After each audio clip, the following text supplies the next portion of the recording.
Well, this is our allotment, which is allotment 101, which I think is quite a nice number for it. Shh. That's Jeff, by the way, allotment guard dog. So basically, when we got the allotment, we have done quite a lot, even though it doesn't look like it. It was completely overgrown with weeds. Very big, sort of piled up. There's big kind of pond sort of area there. It wasn't meant to be a pond, it was just completely sodden. As you can see, there's still quite a lot of rubbish over in the corner there that we still need to dispose of. We've done a couple of trips to the tip already, and there's still quite a bit to go, so it's an ongoing project. So far we've managed to sort of level out a lot of it. Those two areas there, we've dug a load of horse manure in and put the weed matting over, so hopefully come the spring when the weather gets a bit nicer the soil will be improved.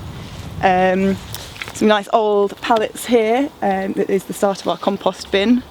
Hopefully we're going to be finishing off that today. It's going to have nice sliding shutters at the front so that we can get in and take the manure out, and it's split into 3 parts so we can have varying levels of compost in its process. So we'll have usable and then the different sort of degrees of decay as it works through.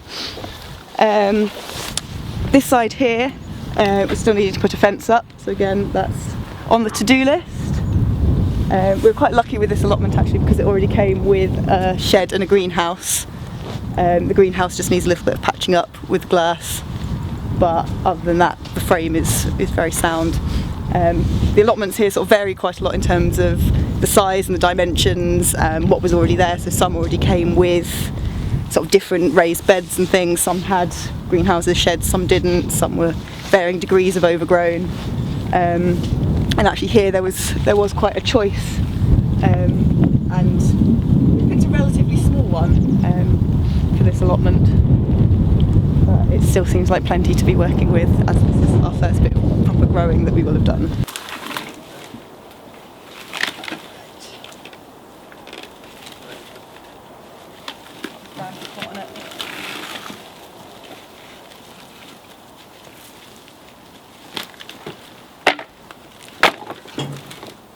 So summer last year, we saw posters up for sort of an allotment show, and as we walk the dog on the park that's near here anyway, we thought we'd pop along, and they had a desk all set up there for putting yourself on the waiting list for an allotment here.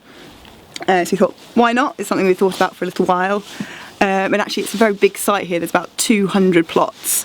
So they have quite a high turnover. I know a lot of allotments you have to be on a waiting list for quite a long time. Turned out we were on for about 2 months. And then when we got here we had a choice of different allotments. It's basically if people haven't maintained their allotment, when the allotments come up for renewal every year, some people get kicked off basically for not having maintained it and used it, and they free it up for other people to come in and do something with them. So all the ones that were up and available all needed varying degrees of work. But yeah, it was quite good. So we've basically got the winter to try and get it up to scratch, ready for planting in the spring. And have you met a lot of people doing this so far? Have you met, has it been sociable or? Yeah, I was going to say I think there'll be more things going on in the summer. Like I said, they have an annual show and lots of different events and things happening. But there's sort of a guy that we see over the back especially who got his allotment in the summer, and he has been here every day since, and what he's done with it is absolutely amazing. I never knew you could make so many different things out of pallets, basically an entire world of pallets, and he's done really, really well in the space of time that he's had. But it also shows how much time it takes because he is here every single day, and it really shows, and it really pays off the amount of time and work that he's put into it.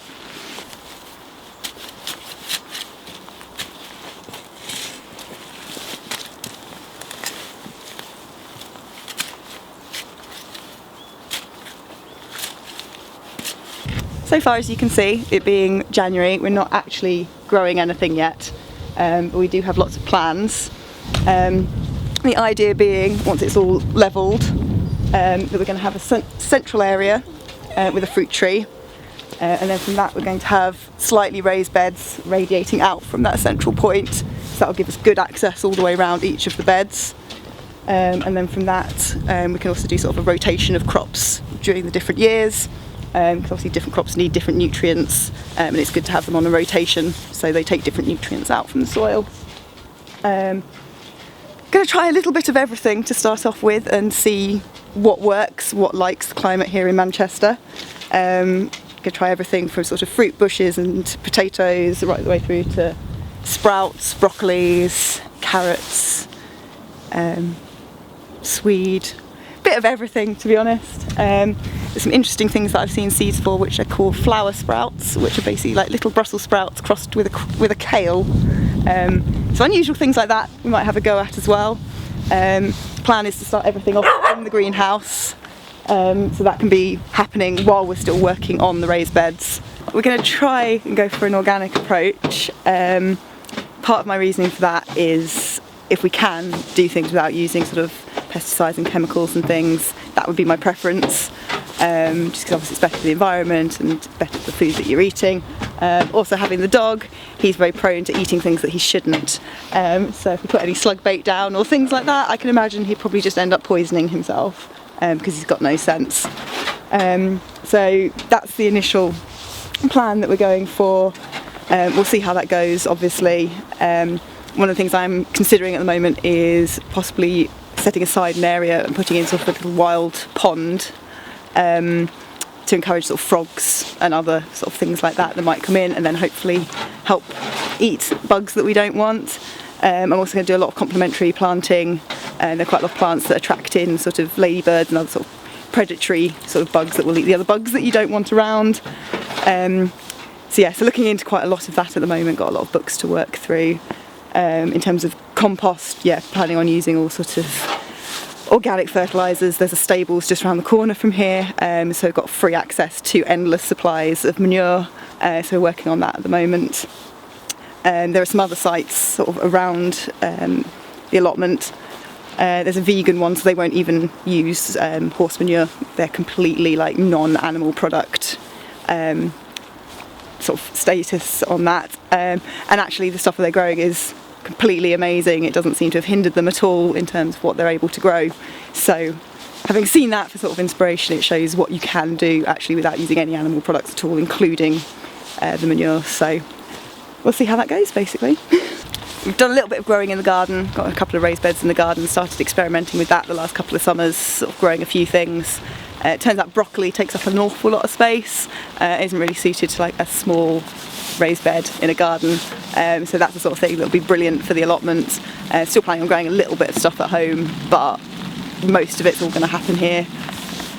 So really looking forward to actually being able to plant some stuff and then hopefully eat it if it doesn't get eaten by all the bugs first. Because you have to be here at the moment, sort of whatever the weather, try and get it all done and set up. You enjoying that? Yes. It's good to get out of the house, it's good to actually be sort of have a bit of a project and seeing it all come together and knowing what it is we're planning to do. There are some days where it's not very glamorous, digging lots of coarse muck into the soil, so you go home and you're a bit knackered and you feel like you deserve a drink, but that's fine. But no, it's all good fun, and it makes you feel really sort of healthy and active and gives you a reason to be out even in the rain. So yeah, roll on summer though.